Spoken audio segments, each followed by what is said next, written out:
Hello. The next process in risk management is risk response planning. Now, from qualitative analysis as well as from quantitative analysis, we spoke of some risks going directly to risk response planning. Now, in risk response planning, the first thing is about strategies. What are the strategies available to help you to plan the risk responses?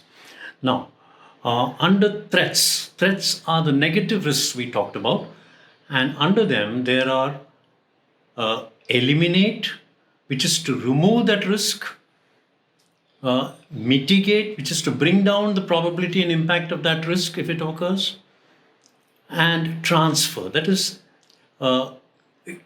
transfer that risk to another third party, which could be in the form of an insurance or it could be a form of a contract, a subcontract or a contract.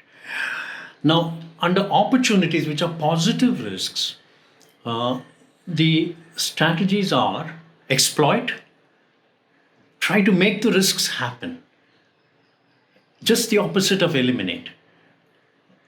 Enhance, which is the opposite of mitigate, that is, increase the probability and impact of that risk so that it can happen because it's going to benefit you. And finally, share. Let's create a joint venture with a third party to handle that risk. So these are the options available under threats and opportunities. Now, under both of them, there is a common strategy called accept. Now, under accept, we have passive acceptance, which says that we'll just let the risk happen. If it happens, we'll handle it.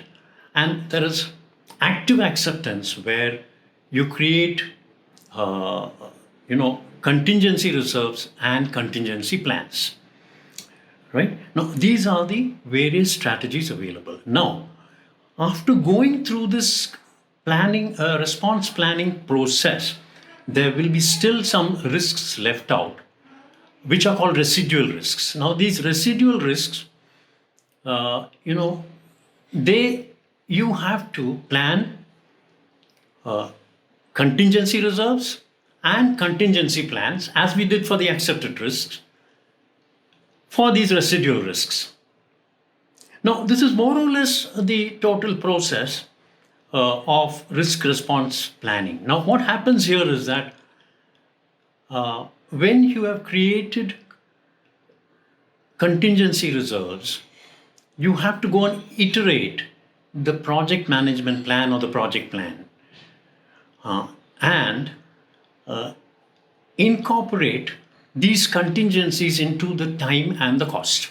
So now you can see how the risk management process helps in the overall planning of the project, because now you have incorporated the risk contingencies into the schedule and the cost.